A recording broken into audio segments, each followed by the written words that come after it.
Okay, so hello everybody and welcome to today's talk, The Work of Video Games, Reflection on Game Worker Organizing.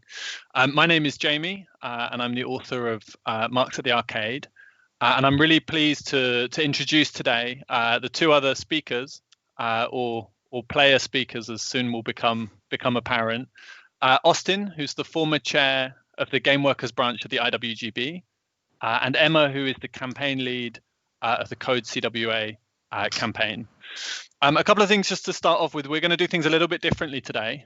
So we're going to try and play Fall Guys whilst reflecting on video game worker organizing. And I just also want to say a huge thank you to the Haymarket team for setting us up with a somewhat complicated live stream.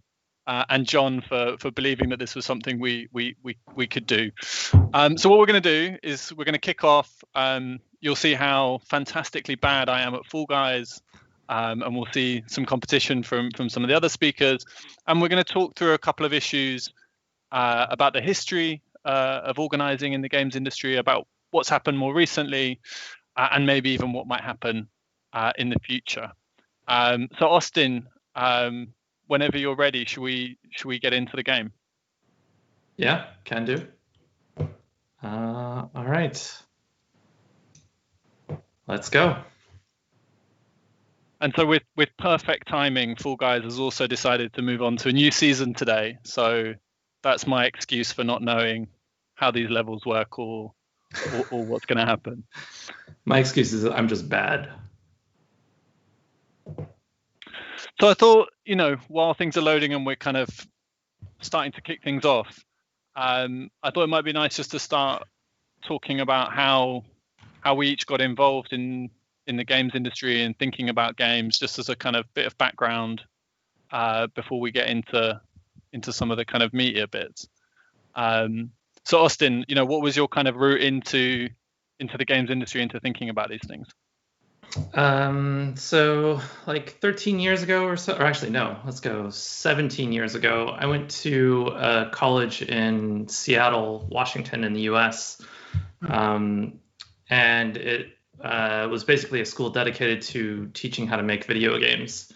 So I did that for about 4 years, and then got a job as a programmer at Midway shortly after, and have been in the industry for like 13 years since. So it's a very, very brief overview of it, but yeah.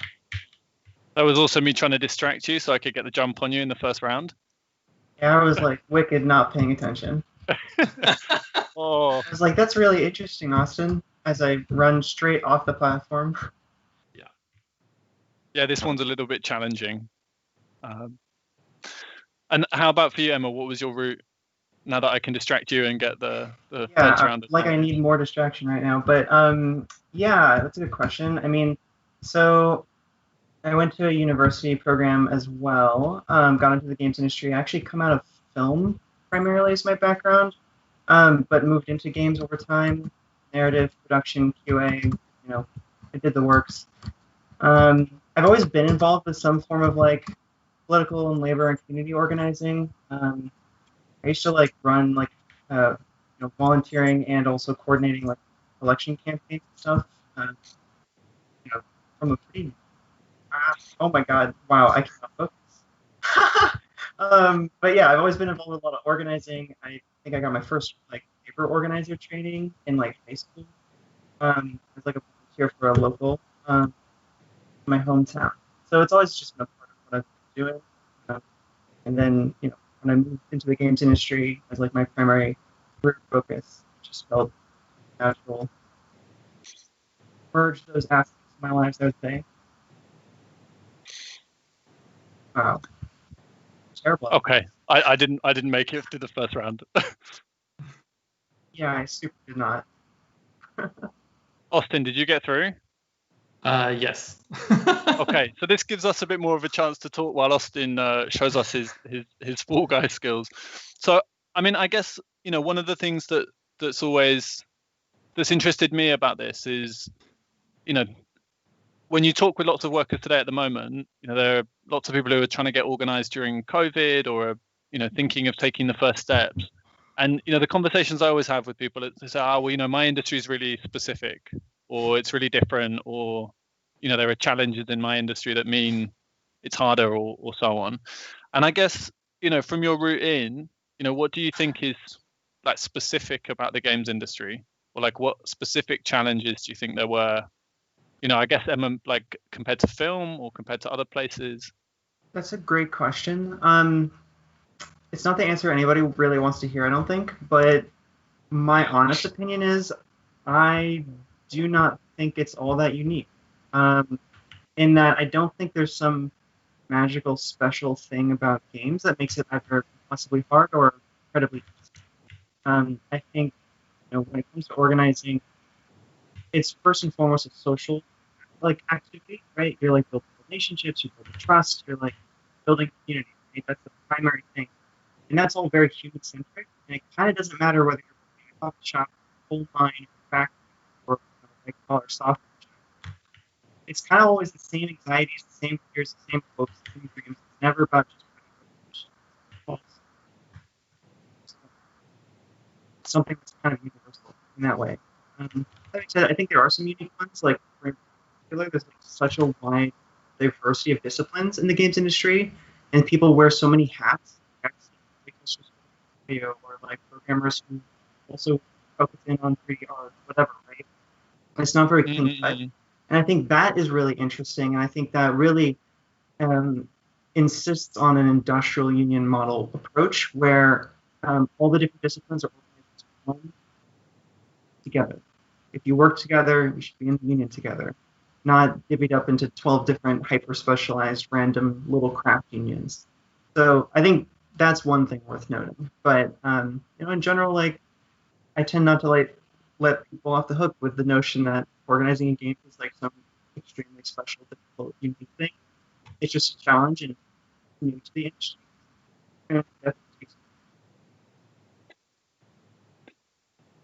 Yeah, I kind of wonder a bit about that connection because there had been industrial action in the games industry preceding what's happened in the last couple of years. With voice actors, for example, coming from different industries, of whether that kind of mixture of different kinds of work kind of helps with people having had, experience in the film industry or elsewhere. It's not like totally. Games is a isolated thing that, people have never done anything else, No, I think you're totally right.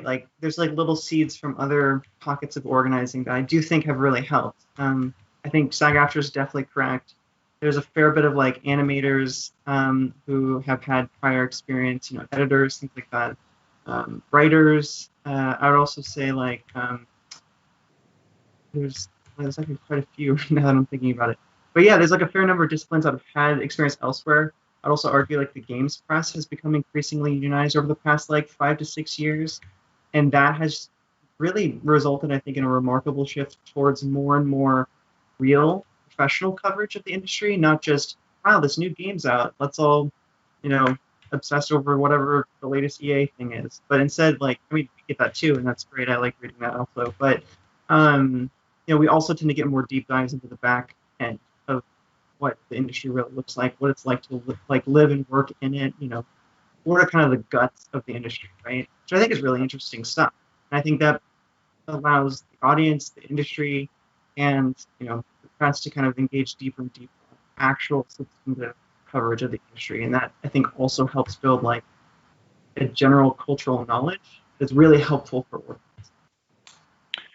Yeah, I mean, I think the games industry press thing is one of those things that, if you didn't know about it, you would have just thought, oh, they got loads of great coverage initially. And then when you dig into it, as you say, it's if people are unionizing in their own publication, they're obviously going to be more union friendly in the coverage they do, which was a kind of nice additional benefit, I guess. I would actually tweak that in that, okay. The vast majority of media under, capitalism are controlled by major, millionaires, billionaires, corporations, right? I mean, Washington Post, ultimately, it's owned by Jeff Bezos. And, you can claim editorial, neutrality and stuff, but we all know the reality of the situation. They have advertising things to hit. Unionization, I don't think necessarily makes it more pro-union directly. I actually think unionized journalism allows for more editorial independence because they have power to push back against that corporate influence. and that just defaults to being more hospitable to pro worker sentiments, I think. Does that Yeah, make and I sense? guess, yeah, definitely. I mean, I think it's a unionized press is much freer to say things that might, wrangle with people. I guess also a Mhm. few of them had, it's not like they just unionized. Like a few of them had campaigns. They, you Oh, know, totally. they were like involved in organizing themselves, which I'm sure helps to write about organizing when you've done it and you've been kind of a part of it. Yeah. So we're going to try and. Is this our second try now, Emma, to see how we get on? Oh Austin, no, did you I'm qualify? still going. I'm Oh still my going. God. Okay. You're right. You're I still was I in it? was the very last person to qualify on that one. But hey, you made it. That's what counts, Austin. Barely. Oh no, this is a meritocracy. Yeah. If you don't win it, I just want you to know that you're worthless and you shouldn't be able to get paid anything. Because Wow, that's harsh, Emma. you're just not worth it on the market of experiences and ideas here. That's that all right. Good to know. My stuff I'm supporting. Oh, no. I mean, I was thinking before we started playing, that we've got to make some kind of grand philosophical kind of claim about playing Fall Guys and how it represents modern capitalism. I haven't quite got to it yet. I feel like by the end of playing, we'll have the like late capitalism as Fall Guy. Yeah, I mean it's a little too in my face, I think, right? You've got like Yeah. 100 workers all thrown into this chaotic system that's totally horseshit and arbitrary, and a couple lucky ones survive. That's stuff. Yeah, I mean it's unrealistic. Hey, there are worker winners in this game, so Right. That is interesting. Normally, just all 100 kind of get fucked, right? with Bezos standing right at the front by the finish line already. Yeah. Yeah. There's like DLC you can buy and just like teleports you to the end. And it's like, I don't know, man. I put the effort in and I bought the DLC. Wait, which one of these characters is you? I want to watch you. I've already finished. Oh, you're finished. Okay. Yeah, so now we're just waiting for one more person. I feel like this is a damning indictment of me just as a critic and not as somebody who can write about games but can't get through to the fourth round like Austin can. I will say this is the best I've ever done. So this is very, very atypical. So you're qualified for this next one too, right? Yeah. What the hell? Okay. Yeah. Am I allowed to curse? I just realized I have no idea. Is that fine? Okay. So maybe we'll see if we can distract Austin a little bit. But I've never seen this far in the game because I can get through like one round or two. So I'm a little bit kind of fascinated about where you're going to get to, Austin. But so Emma, you're saying that you had experience organizing elsewhere and then brought it into the games industry. Yeah, that's right. So what do you think, like in the US context, like why did it happen? I mean, I know these kind of counterfactual sometimes, but like, why do you think that organizing happened when it did and the way it did? How did you get involved? What do you think was kind of happening at the time, I guess? Yeah, I mean that's a great question. I think part of it will always be like hunting for a perfect answer, which doesn't really exist, even though like don't get me wrong, love analyzing these material conditions. But honestly, I think it was just a real tipping point. Like I think the press becoming increasingly, industry focused. SAG-AFTRA having a strike just like a year or so, maybe a year and a half before Game Workers Unite was founded, and then I think it was really just like a capping it. Oh, wow, I got no points. Neither did I. Yikes, 15, pathetic. Oh, and like I think just something that just sparked that tinder that was already there and a fair bit of sentiment was just like notion of some previous like VP executive studio that failed because she drove into the ground was hosting a pros and cons of unions talk at GDC, and it's just like the hell on. Like it's just like enough of us who gave a shit about those things and was actually paying attention to those things were like, okay, this is terrible. we should actually have opinions on this, and we should get some people in that room. And then there was so much energy that actually we were listening. Because I mean, literally, we like drugged like we should show someone in the room talking, right? And by the time we started reaching out, like the first day, like 100, like how was this like big team and stuff? Yeah, losing the audio a little bit. Okay.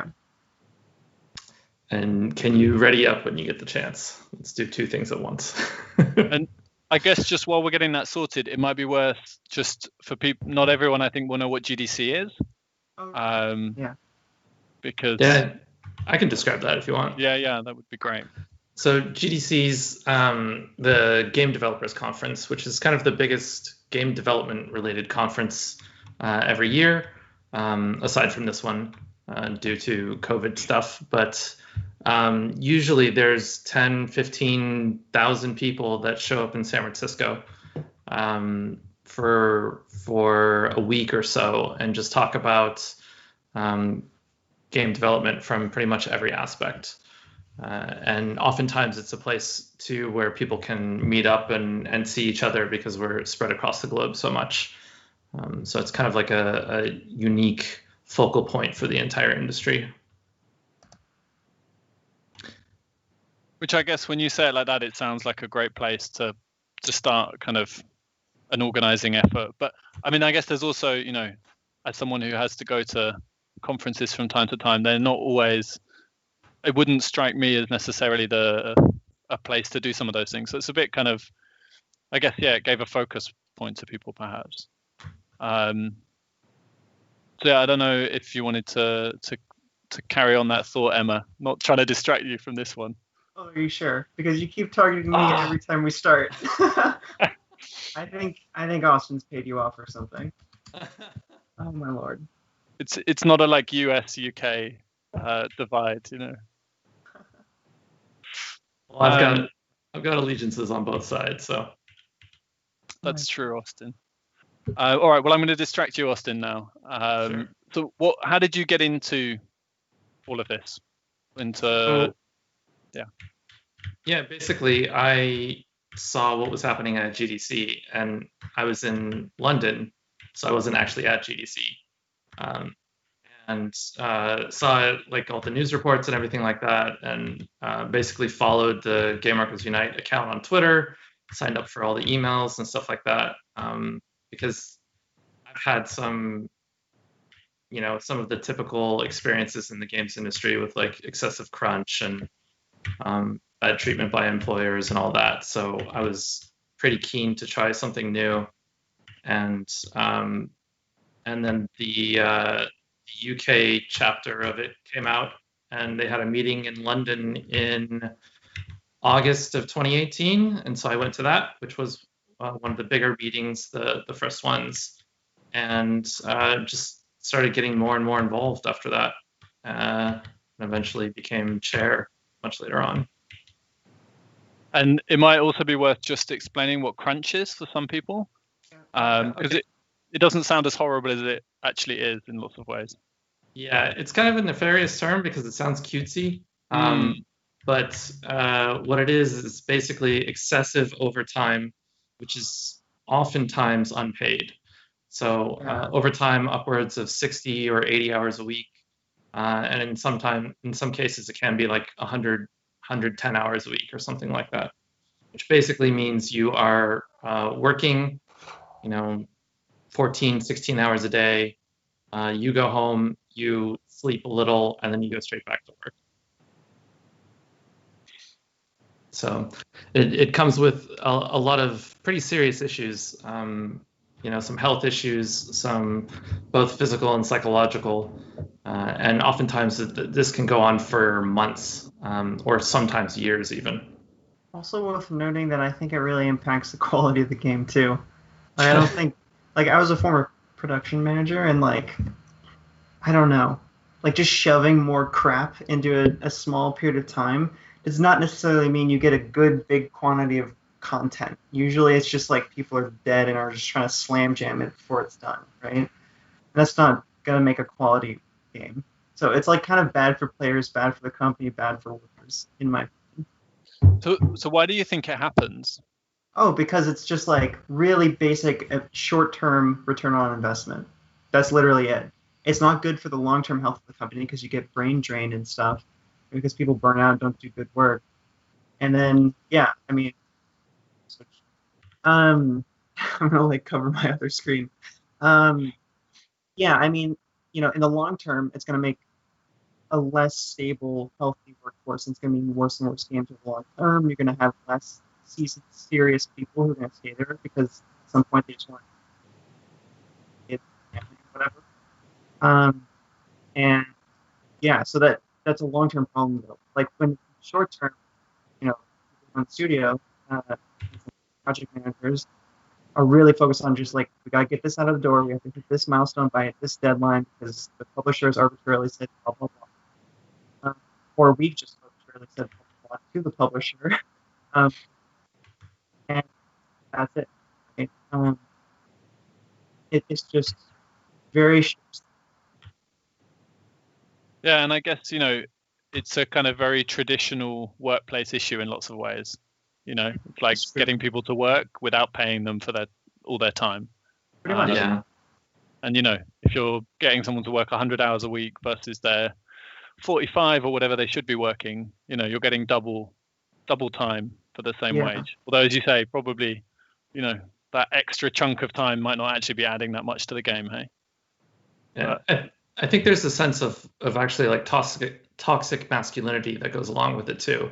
The sense of like, if I just push through and push harder, then I can get this done, even though there's actually been like tons of studies on overtime, and it basically amounts to like you are actually like less effective after 2 weeks of continuous overtime than you are if you had just like done the normal hours for that extended period. So it's actually like there's studies saying that it like doesn't work, and the industry as a whole knows this, but it still does it anyway, which is pretty ridiculous.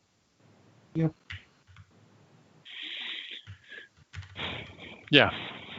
Yeah. I mean, I think that's one of the things that I found so kind of such a clear-cut kind of thing that people could organize around, of the effects, as you say. It then has a broader effect on the industry too, of not everyone can work those kind of long hours. It's harder to have other responsibilities and so on. So it shapes the workforce also in kind of particular ways, I guess. And of course, it's been in the news quite a bit more recently, with lots of people reporting on it, like we were talking about earlier, Emma. CD Projekt Red hasn't had favorable press coverage around crunch in the last couple of weeks, to say the least. Yeah. Which is fair. I have a friend in CD Projekt Red who, when the company first announced like, oh, we're definitely not going to crunch, he just started walking around telling everyone like, that's obviously horseshit. Watch, 2 months from now, when we're really loaded or whatever, they're going to be pushing us to do it one way or another. And here you go. It's like these companies, they really do operate like clockwork, which in some ways makes organizing so much easier because you can really just call their shots, because it's really easy to tell like what is the greediest, most money-grubbing way to go about this. Okay, let's plan for that, right? And 9 times out of 10, it's perfectly exactly what is going to happen. So. It's also too, like I would say, don't pay attention to what they say, pay attention to what they do. Yes. And like, kind of like Emma says, like it's clockwork, and they can say one thing like, oh, we've changed, we're not going to do it anymore, or we're going to give whatever to the workers, but like the proof is in the pudding. I don't know where that phrase comes from, but yeah, like it really matters more what they actually do than what they say. Yeah. Yeah, and I think particularly now some of those issues have become ones that are talked about much more widely. Of the fact they said that they wouldn't do crunch is a kind of, at least then means you have a kind of flashpoint where when they then do it, you can kind of turn that back around.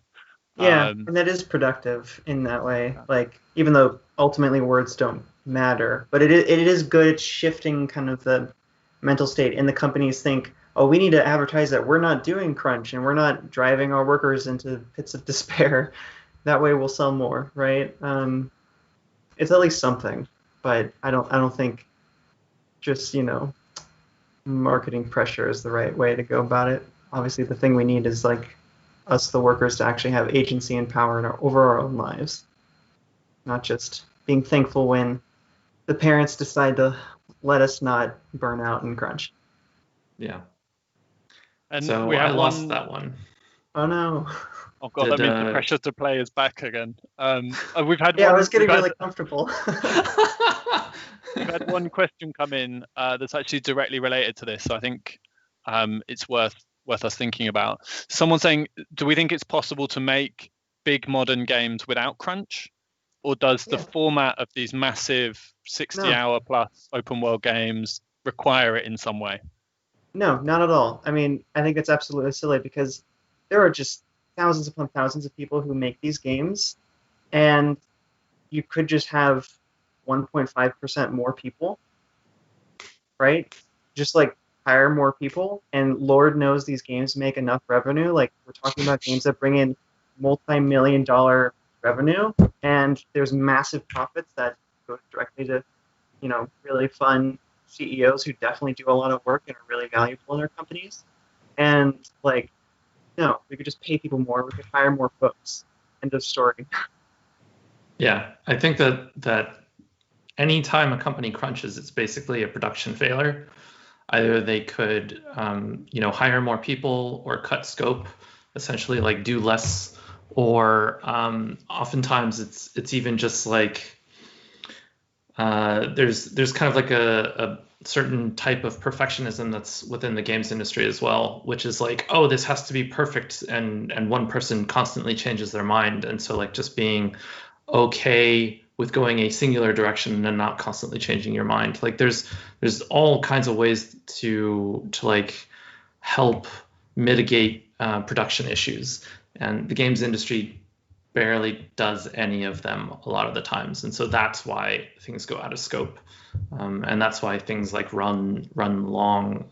I think also just people are very unrealistic about how long things take.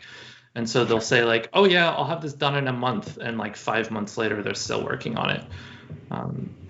So, yeah. So we can blame management. Is that what you're saying?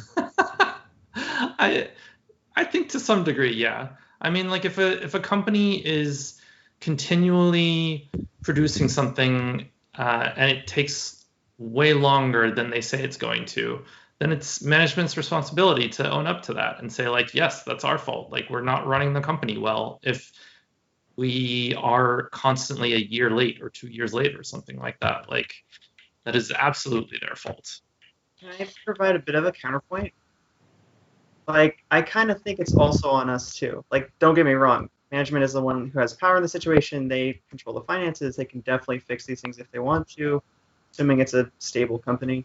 But it's also on us too, like the workers. Like, we need to be able to advocate for ourselves and not just hope that management fix things. And that's why we have to organize to build the actual power, so that way we're not just hoping they do the right thing. We like can force them to do that. And I'm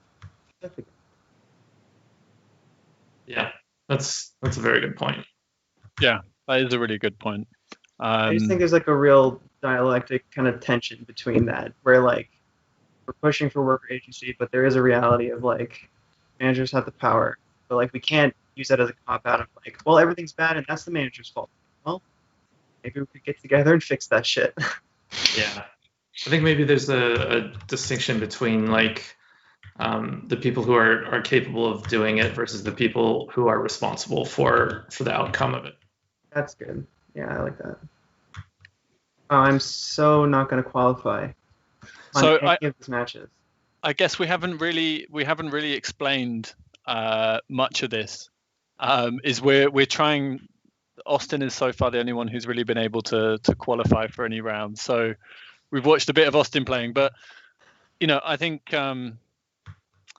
one of the things that we were talking about when we were testing this out is it's quite hard to know who else is in the game, because you have randomized names. So I was trying to look for you two while we were playing, and it's pretty difficult. And I think, Austin, were you saying it's just because people were having such toxic names that they took it away? Yeah, so originally they had real names in here, or not real names, but like, whatever names you could pick. And I believe that they had a bunch of toxic names, and so very, very shortly after the game launched and became hyper successful, they changed it so that it just says like Fall Guy 1, Fall Guy 2, Fall Guy 20. But you get 4 numbers, don't you? So I was like, fingers crossed I get 1917, but no, I get some random collection of numbers. Oh my god, am I gonna qualify? No! I was literally a foot away from the end. Oh my god! Oh my lord. Did you qualify, Jamie? Oh, I either qualified or I forgot to play and didn't get to the end. I'm so heartbroken. Oh my god. Oh my god, I'm actually doing it. It's like right in front of me. The line's right there. And then just, nope, done. Bez off. So maybe it's a good opportunity to ask you a little bit more then about what's been happening in the US kind of since GDC over the last couple of years. Like where's the organizing gone? Yeah, great question. I mean, so... Yep. Cool. Can do. Yeah, so, I mean, right after GDC, I mean, immediately kind of the next things that happened were people dispersed back out to their cities and regions and studios and started organizing local chapters of Game Workers Unite and, trying to just build the framework of like some core education and community building that can actually enable good organizing, mapping and research about the industry in their areas. Failure and really focusing on programs. That had mixed success, I think, but there were a number of things that happened at that time. Like, I found Blizzard and a whole number of things that are never in the press. Like, I actually can't tell you just how many direct actions and collective actions that resulted in real meaningful improvements happened at studios, at least that I'm aware of, and I'm sure there were more, that nobody talks about. It was never a public thing. They just happened, and they were a success just to the people involved, right? And so there was actually quite a lot going on. It was on Twitter. And, at some point last year, a number of us from North America, in the United States, we visited a couple general executive meetings, like big national conventions, essentially, for some of the top good picks. One of the results of that was myself and a number of others became much more close in organizing with the Communication Workers of America. We'd already had relationships, but good. And one of the results is we were able to spin up the Code CWA campaign, which is essentially the Communication Workers Initiative to organize the tech, games, and digital industries in North America. And pretty much ever since last November, we've just had tons of staff, volunteers, CWA members helping to undergird that and help with organizing. And we have a number of campaigns that really places that range as wild as like worker co-ops to small independent studios to AAA to everywhere in between, outsourcing firms. Outsourcing forms. Wow, my Midwestern crappy accent. Yeah, so there's kind of a lot going on now in that way. There's a lot of legitimate, serious union organizing, actually driving towards recognition, contracts, and collective bargaining, and stuff like that. And I guess I've got so many questions that I'd like to follow up on with that. And I think there's a real thing about, we often hear about the things that aren't successful, rather than the things where people win because they win and then they move on and they've kind of done it. Doesn't make as good of a story usually. So why in the US? Why CWA? What were the kind of choices about where to go, and yeah. Sure. Yeah, I mean, I think there's a handful of kind of options in front of us. You know, groups like OPEIU, which is kind of like a office workers, mostly clerical union, some white collar staff. Um, there's IATSE, which is a film and entertainment union, which I really like. IATSE. We had really good organizing relationships with them very early on in campus union. And then CWA. And for me, I mean, I spent 2 years thinking about this question and actively really like talking to every single member, official, leader, staff person from all these unions across the board. And CWA was just like the extremely obvious choice for reasons for me, and for other folks. And I think that boils down to a few things. One, TWA organizes and has organized for decades workers ranging from telecom, tech, engineering, software, communications, media, you name it. Like a really good range of things, which covers actually a lot of what is in the games industry. Again, you know, there's huge diversity of skill sets, disciplines, and I really feel like TWA is a natural fit for that. But also beyond that, like, first off, it's one of the largest in the United States. I don't say that light-handedly. Like, I think that very seriously. The locals have like, and I've seen this a little bit firsthand. The locals tend to have so much power and autonomy and like control over their own affairs that like sometimes you can get into these real slugfests at the conventions and stuff because like really speak their mind. And like when I went to the convention, like it wasn't people in like suits and nice business attire, which I've seen at other union national conventions. It was like people in jeans and polos and t-shirts they printed shit on saying like, hey, vote for whatever proposal and vote for this guy. And like, and there were people in nice, you know, office clothes and suits here and there. But when I walked in, the crowd was so diverse and so clearly people that I would have just like grown up with in the Midwest and like who I would have known. And like, I just felt like, this is the working class. This is like my home. This is like the people I care about. And it was just so useful for me. And every I've spent organizing this that becomes more and more just how that should be.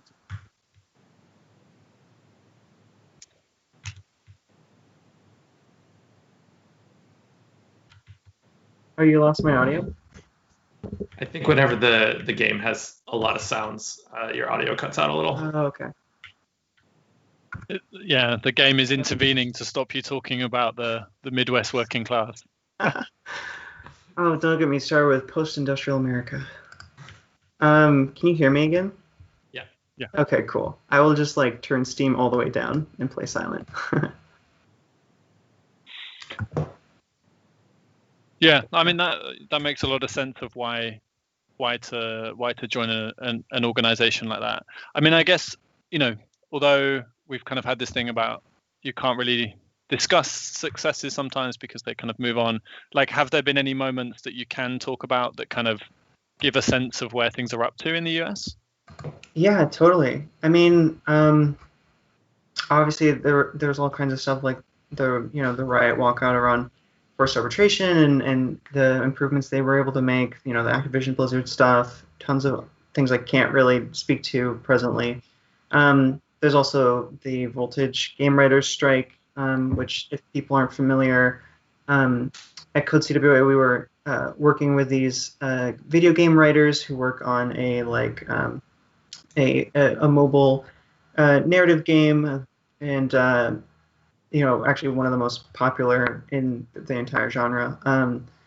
And they came to us, talking about how they had severely, just incredibly unequal conditions compared to writers in the rest of the industry and writing in general. Predominantly, I think a lot of it is because, well, one, working in games typically means you get paid less than the same skill in any other industry. Mm-hmm. And then the vast majority of, actually all of the writers were some combination of women, non-binary folks, LGBTQ, people of color, on and on and on. And so all of those things really boiled down to like they were making 3 cents a word on average when the average is actually 6 to 8 cents a word, like which is like a 50% pay discrimination at best. At best, that's what it is. So they reached out to us very early on. We helped them kind of come together and organize and chart out their workplace. And eventually, like, you know, it built towards a 100% participation strike that lasted for 3 weeks. There was quite a bit of attention, especially partway into it. And, you know, the player base came out in droves in support of the workers, even though at the end, the company was trying to frame it as like, we're so sorry to all the players for this inconvenience, and we're going to get back to making the games you love. And like all the comments are just like fans being like, yo, shut the fuck up. Like, just pay your workers. Like, we don't care. Like, delay it for 6 months. I just pay your people, please. Which I think was really sweet. The fan outpouring was just so positive, so 100% across the board positive. I didn't even see a single negative comment. And they ended up, you know, ultimately making some real gains. On average, they got a 78% pay increase. You know, some as high as like 90 something, some as low as 60 something. And you know, increases to, or like improvements on like transparency and the ways things were scheduled. There is the reality of the situation, which is that even when you make wins through organizing, at the end of the day, again, the boss, their first motivation is profit and to, you know, hit the bottom line. And so they continue to chip away at those wins even once you've made them. So now they're kind of in this process of like having to defend the things they've won and stick up for each other and make sure they essentially give no quarter to you know, the company and being able to strip away the things they won. But I think it's really phenomenal. I think it's a great example of organizing, and I'm not at all surprised that what I think, or at least seem to know, is the first game worker strike that has ever succeeded. You know, beyond the voice actors, it's arguably, I think, because one, they're kind of on the margins of the industry. They're not AAA game devs. They're like people that no one in the press ever cares about or focuses on. They're people who, you know, players don't tend to think of when you think of a game developer. And actually, the bulk of the industry is that. The bulk of the industry works in mobile games. The bulk of the industry works in outsourcing and support firms.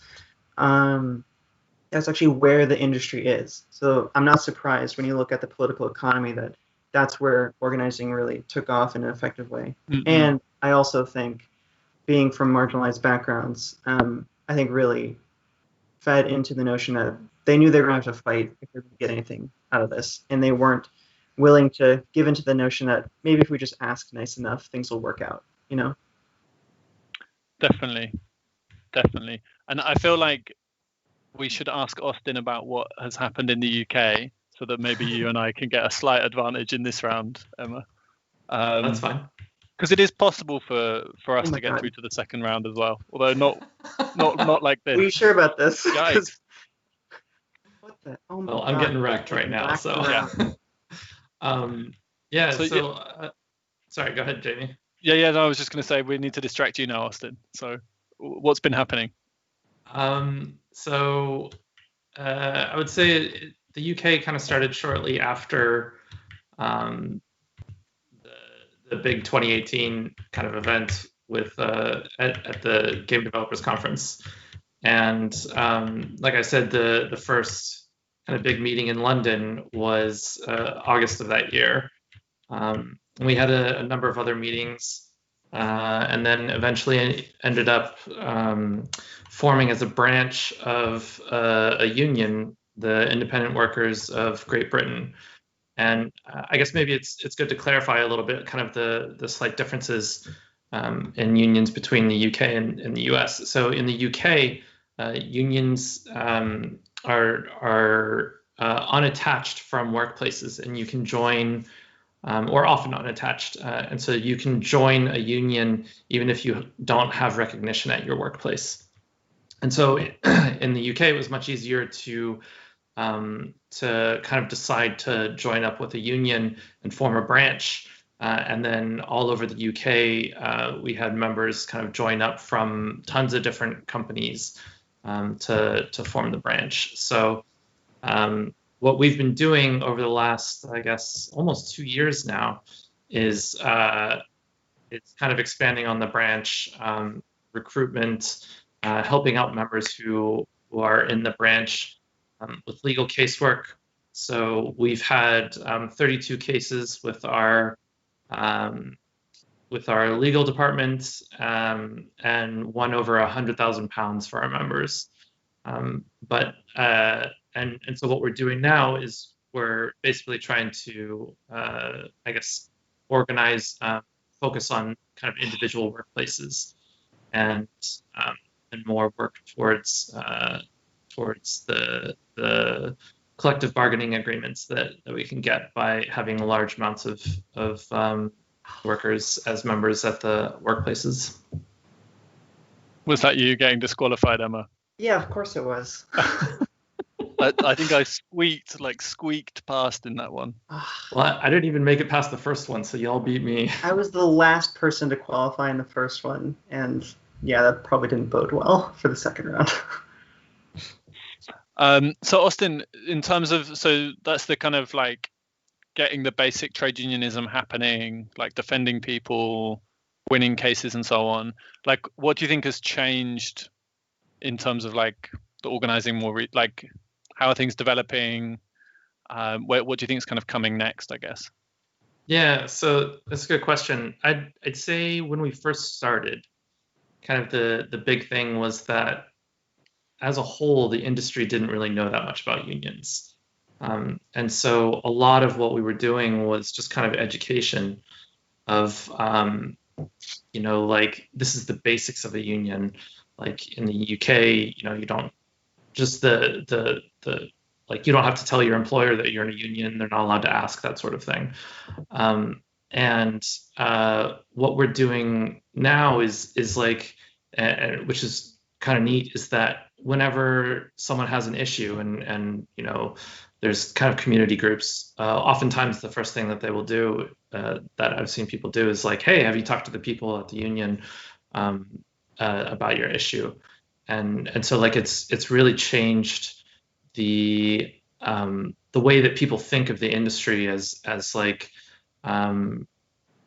as things that they can do to kind of like help improve the working conditions. And one thing that we're trying to do now is basically change people's minds even further from like, oh, this is a reactionary thing that the union can help with, to no, we can be proactive with this kind of stuff.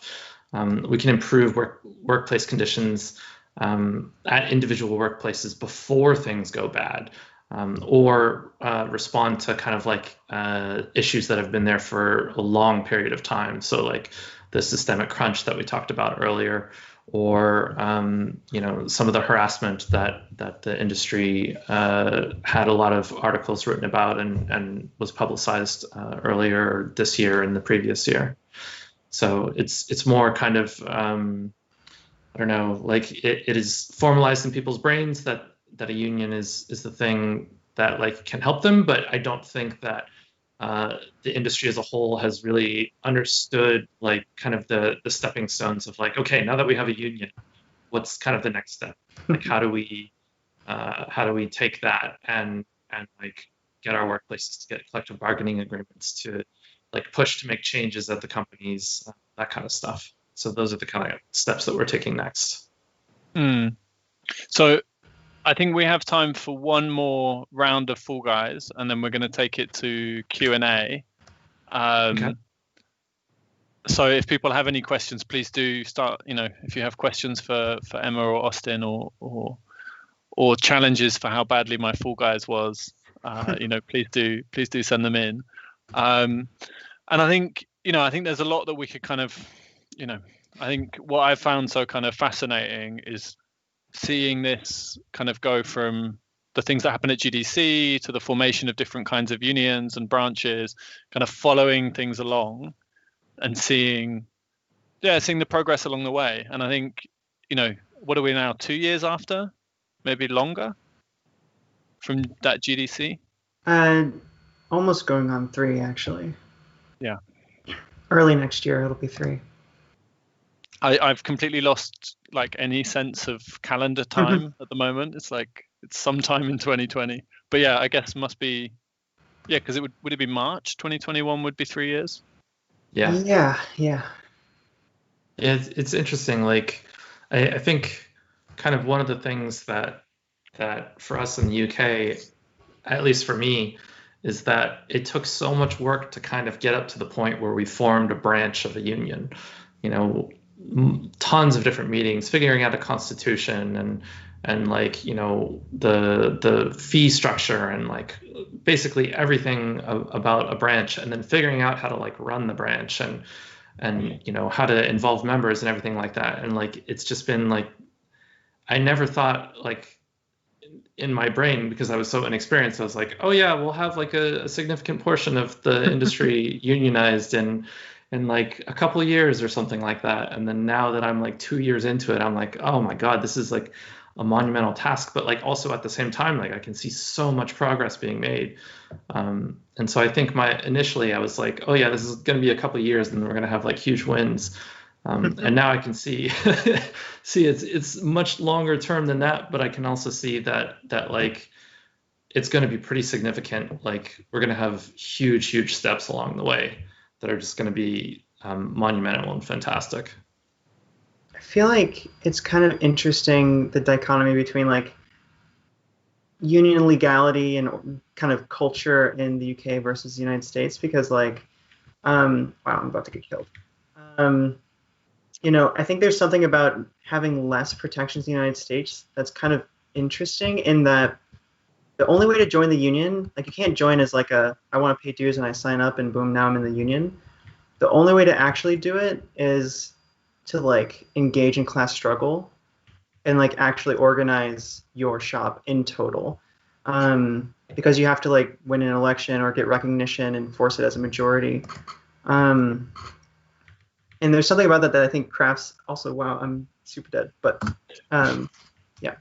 Anyway, it's kind of it's a different culture around the unionism. I think that's more oriented on not membership, but like struggle. And it's just odd. I think that's a really interesting point, because I think what I always find so like different about the game worker stuff is you have a kind of massive, well, not massive, but you have a large number of people who find each other through this conference online in different countries who want a union in the games industry or want unions in the games industry, but they're kind of starting from outside the workplace and then trying to figure out how to go into the workplace, which is kind of, you know, for lots of people that's a back to front way, I guess. Yeah, it's kind of funny in that way. And it also kind of reminds me of just like over the past 2 years, like so many people have been like, wow, this is great. We're so excited by all the work that you and like other organizers are doing. And like, I can't wait to have a union. And it's like, that's not how anything works. I don't do shit. Like, I advise people, I train people how to organize. I can provide all kinds of education. I've been there before, so I can like help you. But it's you and your coworkers who need to organize. It's you and your coworkers who need to take up the slack and build something out of nothing and build that community and structure and support. That's what union organizing is. It's not, you don't get to check off a box on your dues form and be like, boom, boom, boom, now I'm in it and we have a union, and that's it. You know, the primary thing about union organizing is building class consciousness, right? And the primary thing in that is understanding your own power and value as a collective, and, you know, and your weakness as individuals, and actually having the agency to move on that and to shape your workplace with that understanding. And until people do that, you will not have a union. Doesn't matter if you support whatever union organizing project there is, or a campaign, or Game Workers Unite, or whatever your thing is. It doesn't matter. It means kind of nothing unless you yourself are organizing with your coworkers. And it's a thing that I think genuinely every single person can do. I know it for a fact because literally nobody on the Voltage Game Writer organizing campaign had ever organized before. Most were scared. They had concerns. They didn't know how to do it. They had to get trained. They took practice. They weren't perfect out of the gate. They messed up. But they kept going and they learned how to do it, and now they're killer. they're amazing organizers, and the bond and solidarity they've like built with each other is like just steel, right? They've just like forged such a thing. Yeah, and so I think there's no passive supporting in the industry. And anyway, it's a tangent. Sometimes I go on, and you kind of jog my memory about it. Well, I think it's a really important one, that difference of like, working class power and a union. Yeah. A union is an institution.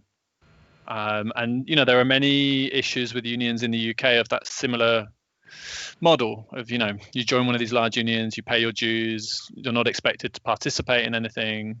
And that doesn't build your power at work. Right. In any, because your power isn't in legal protections. It's in the fact that you and your coworkers make absolutely every single ounce of profit and value and quality that your company has. And if you withhold that, that's a hell of a lot of power. That is like severe economic leverage. And we know companies don't make decisions based off of like, fluffy social logic and morals. They're moved by finances. And that's not even necessarily a judgment value. That's just reality. So our greatest power is in our economic leverage we can have collectively. So if you're not doing that, if you're not building that, you can't really accomplish like the significant overhauls of the balance of power you and your coworkers and everyone in the industry needs for the sake of the medium and for the sake of the people who actually make it.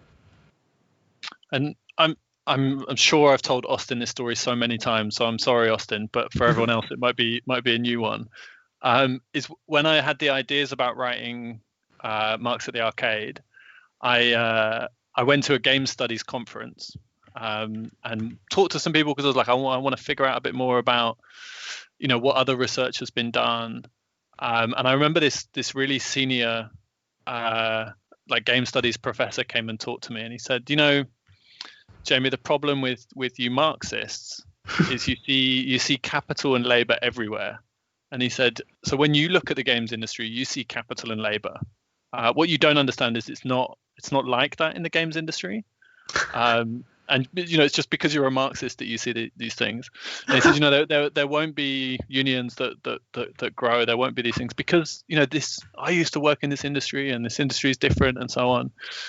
And so the book, in lots of ways, was a two fingers up to be like, see, even if you don't have to be a Marxist to see capital and labor in the video games industry. Like, people are starting to see how those things work in practice. Right. It's not unique. It's not a different industry that these things don't work in. It's so but funny. It was a satisfaction, Yeah, and it's funny. Like, it's such a liberal conception of the world, and that like companies are a thing, and workers are a thing, and bosses are a thing, and unions are a thing, and sometimes they just exist, and like sometimes you don't need one of them, and like in reality, like unions are not their own third-party independent things. It's you and your coworkers in struggle, and people will always engage in struggle in the workplace, in the community, nationally, internationally. So long as there's oppression, so long as you don't control things, so long as you don't have a voice or power to actually impact the world, people will always push back. And whether you call it a union or a group or a workers' council or whatever, it's still going to be the same damn thing that's pushing back on that oppression. And even if it's relatively light oppression like we have in the games industry in the US, like, it still should happen because people deserve to have a voice and a say. A third of our lives or more are spent at work, and it's the most undemocratic, dictatorial, top-down like structure you can possibly think of. Like, it just is. But we like praise democracy all day long in the United States. But the thing that matters most to me is not who's in the White House and shit.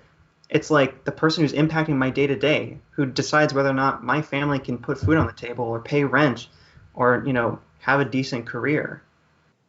And so I'm going off on a total tangent, but like the point is, like, unions aren't a thing you get to choose about. So long as there's that dichotomy where like a small number of people who are wealthy control everything about your company in reality, then the masses of people below them who don't have that voice and agency will always be wanting more of that. Always. It might take time for them to realize it. It might take time for people to move on that idea, but they will always realize it. People said the same shit about the steel industry, it will never organize. The workers are too well conditioned, and the industry is too monopolistic, and they have all these new production processes. You'll never organize steel. The labor movement thought it, the workers thought it, the capitalists thought it, the politicians thought it, and yet at some point, a few people got together and were like, screw this. We need to organize this. It's so important. It's the future of the industrial economy, steel. And then they went and did it because they had the guts to do it, right? And I think it's the exact same thing in tech, the exact same thing in games. Just history bears this out time and time again, just endlessly. I think that's a really, really good point to move on to the Q&A. Because, I always think about this like, you might not be interested in Class Struggle, but Class Struggle is interested in you. Yeah, it doesn't care if you're engaged. Doesn't care if you've decided that like unions are not for you or the industry is too new or whatever. And this reminds me of a point that I always try and make when talking about this stuff of there's always been resistance in the games industry. There's always been people who didn't want to be talked to that way by their boss or tried to change things or, probably lots of times did it individually and not in a group. So that many resistance examples of is always people there. not being credited, like putting their credits into games as Easter eggs because they weren't allowed to have credits. Perfect example. So we're going to move to do some questions to kind of, now we're not quite so distracted by Fall Guys. And well done, Austin, for being the standout winner of our, well, we didn't call it a competition. So, we all won, perhaps. We're all winners, even though we lost. Yes. So we've had a few come in, but if you have any other questions or things you'd like to get discussed, please do put them in. We've had a few that have come in around game production and kind of specifics about the industry. One of them is what has your experience been with developer contracts and their duration? So they're saying, for example, between the length of game versus permanent ones and how that affects working conditions or organizing. So job tenure, I guess. Do you want to handle that? Yeah, sure. So I think it depends on the. This is a complicated question because it really depends on the type of company. So like AAA or not even AAA, but like super large companies like EA or Ubisoft or Rockstar versus indies. And then also couples with whatever stage the project is in. So if it's in pre-production, prototype, or production, or kind of like a maintenance mode. So it kind of combines with those. But I would say that for larger companies, oftentimes they do try and on the games themselves try and hire as like full-time employees. And contractors are often used as like, oh crap, we need this work done and we need it done in the next 2 months. And so they're kind of like stopgap filled. There's also types of work that is often contractor related because it is not necessarily needed for the entire production of a game. So like localization is often a very contract-based thing because it kind of comes towards the end of the game.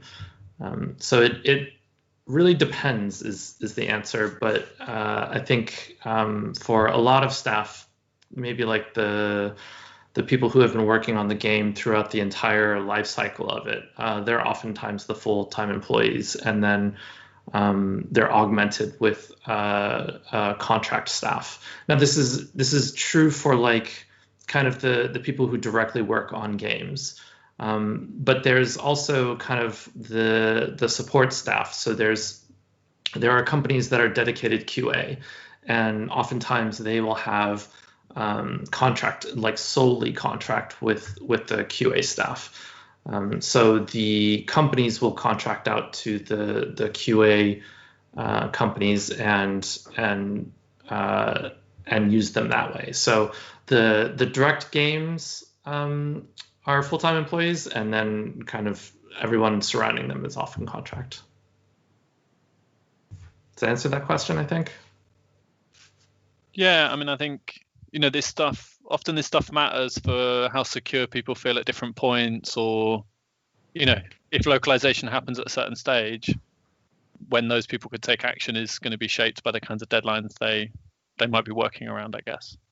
But we also had a devil's advocate question, but it's from a friend of mine. So hi, Joanna. Who said, in terms of when we were talking a bit about, is it managers' fault that crunch happens, or is it workers' responsibility to stop it from happening, or like how does it come into being?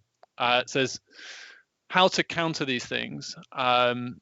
Is it that you can't accurately predict how long a game will take to be made? So I've heard these arguments before around kind of software development more broadly, of like, how do you measure software development? It's like quite a challenging thing. And B, is it that hiring more people just also makes more work because you have to coordinate them, you have to onboard them? There's not just a question of bringing more people onto the project wouldn't mean that people would work less. So, bit of devil's advocate around crunch. What do we think? Oh, I completely think neither of those are relevant. In that, yes, you cannot accurately predict everything all the time. As a project manager, I'll tell you better than anybody that is absolutely the case.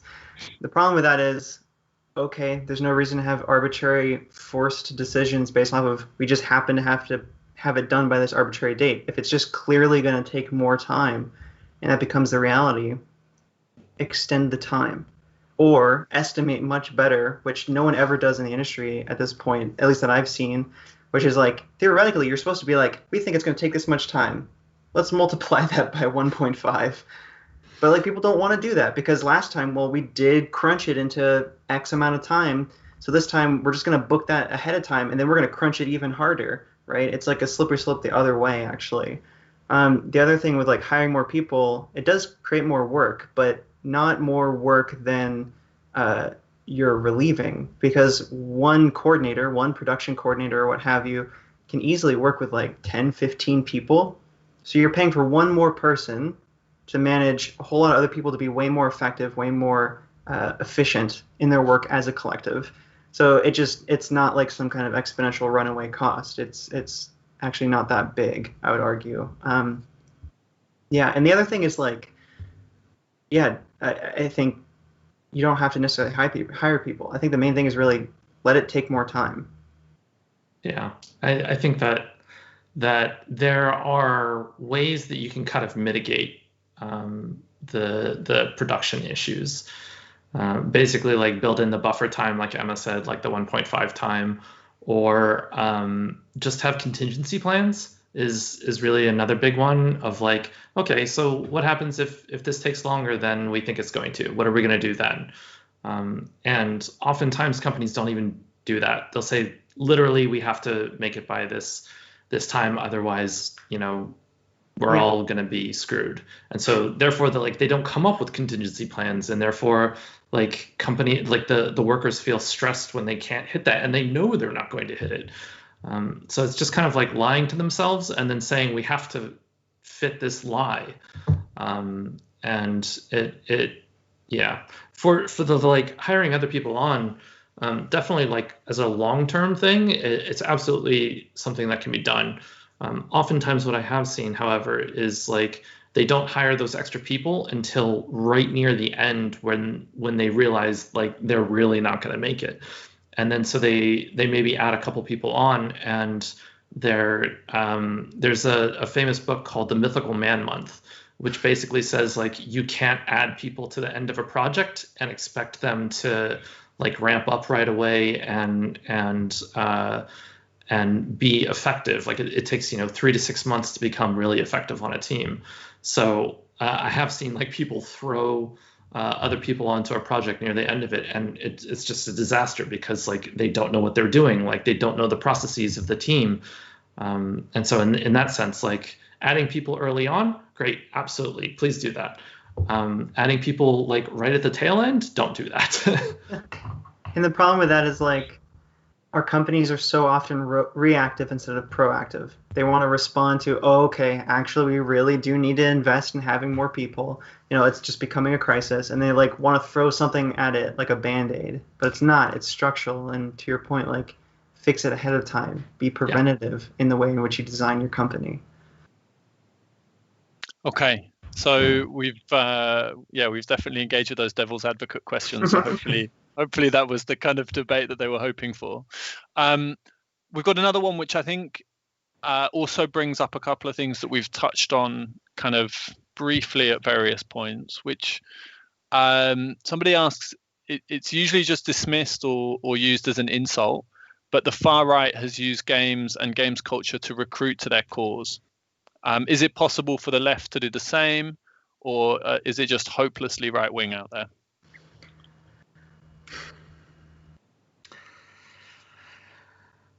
I think that's maybe a little bit of a leading question. I think that I think it might be, yeah. I'm being kind here. I think that there absolutely is parts of the far right that recruit in video games, including like the American military is recently recruiting using video games and Twitch. But however, I would say a vast portion of the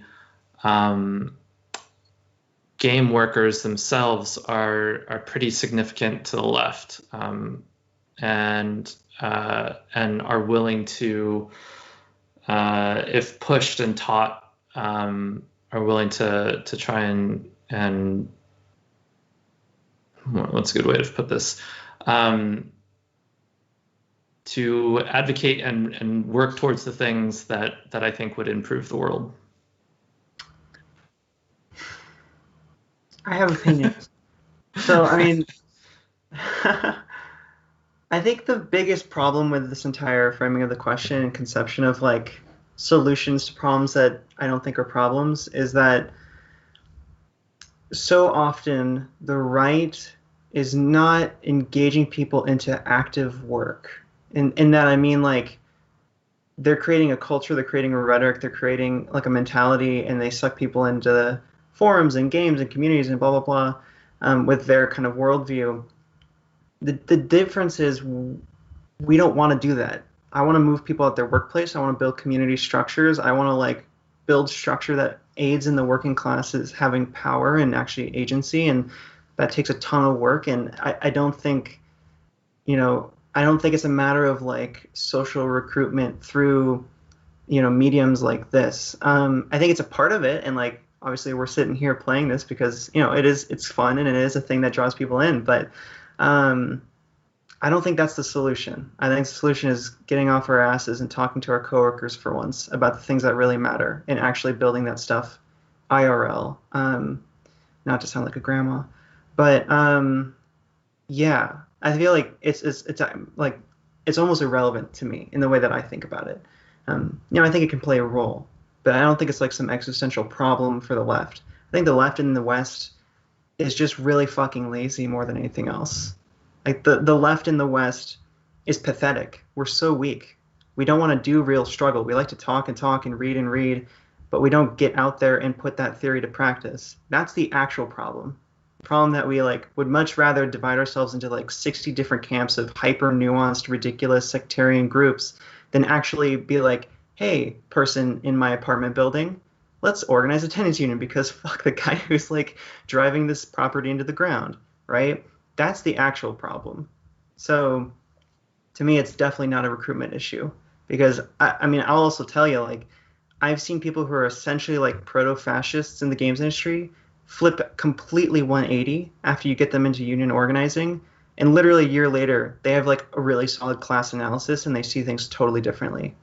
But you don't change them by engaging in debate. You don't change them by sneaking them into a games community where it's like you just start hearing all this Marxist shit.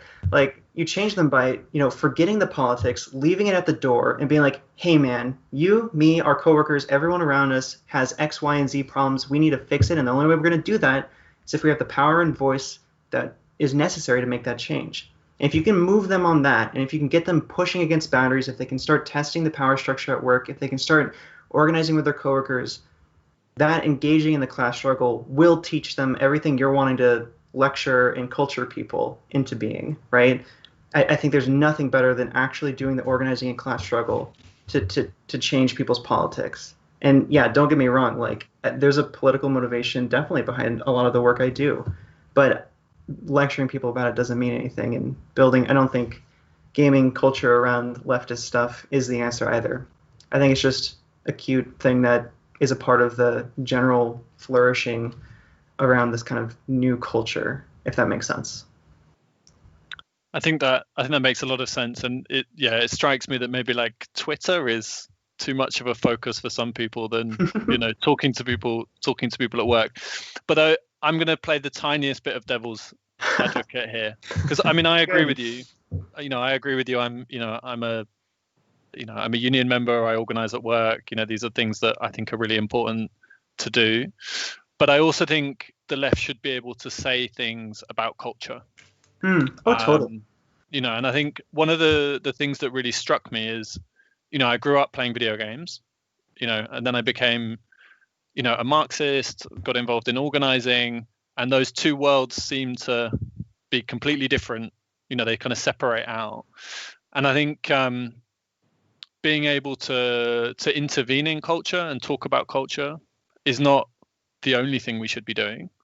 But it's kind of remarkable how little, at least like the established left, kind of thinks that video games are this like weird diversion that are like maybe a child's toy, maybe not. There's this kind of, a sense that this is like not really a thing that deserves talking about, which I feel has changed. There is, I think because of organizing around it, it now feels like a topic that is worth talking about maybe. But yes, we're certainly not going to win people to revolutionary politics by, playing Papers, Please or something, Right. Okay, so we've got a couple more questions. We've got 10 minutes left. So if you have any other burning questions, I have a couple of final questions that I'm going to ask just to round things up. But one of them, I mean, I know we've talked about this a bit, Austin, is what do you make of, of indie game developers or people who are involved in games but might not have a formal job, and how they fit into the kind of organizing that we've been discussing.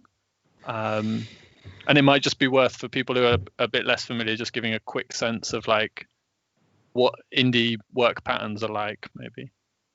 Yeah, I guess like, and maybe specifically you're talking about people who are doing this as like side projects type stuff. Is that kind of what you're referring to, or is this question from someone else? This question came from someone else. Gotcha. So indie game devs more broadly, I think. Yeah. So indie game devs are oftentimes thought of as kind of like smaller operations. So, I mean, there's tons of controversy on like the actual definition of this. So please do not take this as like the actual definition. But, smallish groups of people, 1 to 30 to 50 people or something like that, can often be thought of as indie devs. And oftentimes they can have different dynamics than kind of the larger developers. And so when people first start, an indie studio, oftentimes like it's like their pet project and they really want it to succeed. And so there's kind of pressure to make the game that they want to make, and also make it under budget and make sure that the company's successful and everything like that. And so I oftentimes can see indie devs, reaching for crunch as like a solution to those problems, where they're not able to kind of turn off work and kind of go about their normal lives. It's like all work all the time. And so that I think that can be dangerous at times, just because people are so invested that they essentially don't want to like take care of themselves while they're working. Yeah, anything you wanted to add to that, Emma? I think it's really worth noting to kind of pull out something Austin was talking about, which is really like I don't think the term indie dev is helpful or useful because in the category of indie dev, which is big and broad, you have small business owners who control the fate of their workers. You have people in worker co-ops who are egalitarian deciding how the companies run. You have workers who are employed by small business owners. These are very different experiences. And you have single contributor type people who are just making their own thing with like a buddy, right? So I think we need to parse these things out. There are workers in the indie game scene that need to be organized and deserve to be organized because if you're employed by someone, you deserve to have a group to be with in protection and to advocate for ourselves. So I think that's the main thing I'd want to highlight. And I think just on the subject of worker co-ops, because it's kind of related, because they tend to come only in the indie scene, at least so far. I think they're part of the labor movement. They've like gone past the main hurdle of most of unionized labor, but there's a role for them in the movement, and I think union co-ops are actually really a interesting and powerful concept, and something that maybe in the future we can revisit because there's like some things we're working on. But yeah, I think we should see those things as connected. And the indie scene is not irrelevant to organizing it. I think it's important. In fact, some of the worst exploitation I've ever seen was at small independent studios. So yeah, for sure. Like some of the companies that we've been dealing with in the UK, indie ones tend to be a lot more questionable oftentimes because they don't have like the HR structures. They don't have the like quality of life things that the larger companies have been doing for the last 10 plus years or something like that. So yeah, they're definitely some of the bigger issue ones that we've had to deal with. And people are much more exposed. You know, if you work for a company with 5 people, you know, if you send an open letter, everyone's going to know it's you. You know, kind of much harder to like, you know, to do those things, I think. Okay, so I had a final question for each of you just before we wrap up at past, which is a kind of 2-part question, which is, you know, what do you think the main kind of learning has been from this kind of wave of game worker organizing, and what do you think other groups of workers can learn from this? So like, what have what's been learned along the way, and what would you share with other people? Which is a big question, I realize, so I thought I'd leave it for while we weren't playing Fall Guys. Maybe I can take a stab, and then Emma, you can follow up. Sure. I think the big thing for me is that people in the games industry need to understand that there's no change at their workplace unless they involve their own like work, unless they get involved themselves. Oftentimes I kind of hear people say like, oh, hey, there's a union. Great. I've joined it. Good job. Like, you're doing everything. And I'm like, no. Like, we need to, yeah, exactly. The check mark thing. Like, you need to get involved if you want to fundamentally change your own workplace. And if you don't, like, it won't happen, period. Like, it'll just be the exact same stuff all the time. And I think that is kind of like the big thing to try and change. I also think, like, as kind of an addition to that, I think a lot of workers can't see or haven't seen maybe like the future or the horizon of like how to get there. I think the like VAL workers strike was like one of the first instances is like, holy shit, like we can do this and like get stuff out of it and like can kind of start to see the roadmap. And I think it'll get really, really huge once we start getting like the collective bargaining agreements and start getting like some of the wins out of it, because I feel like that was similar with like the games press, where they had like one happen and it was like, oh, that was really cool. And then they had another one happen and another one, and it was like, oh shit. And then there was just like a string of them. And I feel like that's going to happen in the games industry too. And Emma? Yeah, I'll try to touch on the first one first. In terms of like lessons learned, I think the number one thing is always, and this is like basic organizing, but the number one thing is like never make assumptions and I mean about anything, about someone's politics, about what they've said about unions in the past, even if they say they're pro-union, you haven't talked to them yet about a union here at work, right? That's a different subject. It's not abstract, right? So I think people cannot assume when they're engaged in organizing, and they really need to parse that. I think it's really easy to stumble on it.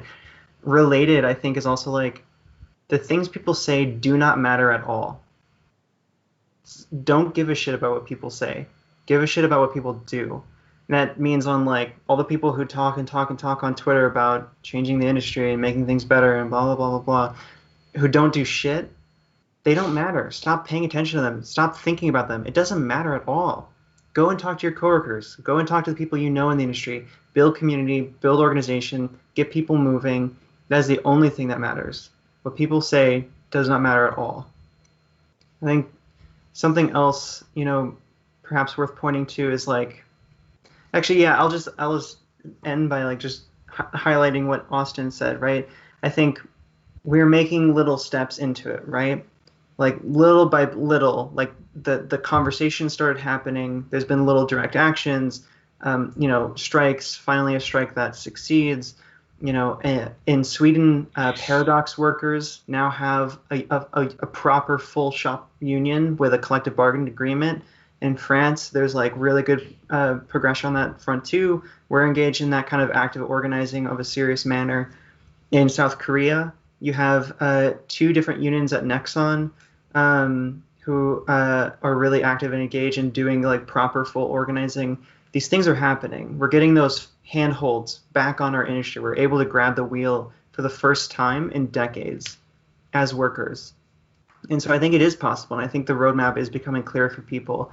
And I think the final thing I would say is like, if people can't see that roadmap, if they can't see that kind of future that you see and that I see and Austin sees and Jamie sees and so many people see, if people can't see that around you, you're going to have to really learn how to suck it up and not become dissuaged by the fact that people don't see it. Because so many of us who want to organize, we've been thinking about this. We've been reading about it, studying it, and we're like 100 steps of where our coworkers are. We're like way out in front. And the thing we have to do as organizers, especially if we're in an industry that's completely unorganized, is we have to back up all the way to where our coworkers are, meet them there, understand where they're at, take one step with them, bring them along, one step, bring them along, and you will get to the 100 steps in front. But you can't just talk your way to it. You have to bring them with you, right? And engage the issues they care about. And so I think that's the main thing. Like, it's really easy to get lost when you see that long, far off, like vision of it. But you kind of have to let that be on the horizon and do the day-to-day that is not fun. It's not glamorous. It doesn't catch the press's attention and blah, blah, blah. It's not fun to talk about on Twitter that, you and your buddy had to go meet up with someone at their house because, the boss did something really terrible to them and you were all crying together that night. And that was the thing that had to be done for organizing, right? Or when, any number of things happen. Those aren't like fun, splashy things. So I think for people who are in similar industries or in similar situations where there's a lot of disorganization, have the long-term view, but focus on the short-term day-to-day tactics that will actually get you to that goal that you're wanting, and just have faith in that process. And more practically, also get trained. Like so many people in industries that are not organized try to just start randomly doing stuff without any proper training or advice from like seasoned organizers. Please, for the love of God, reach out to people, reach out to organizers who've done this before, whether or not they're in your industry. I think that's the number one thing. People make so many easy little mistakes that could be easily avoided and make organizing so much more personal, human, and effective. So I think those would be the core things I would really want to touch on.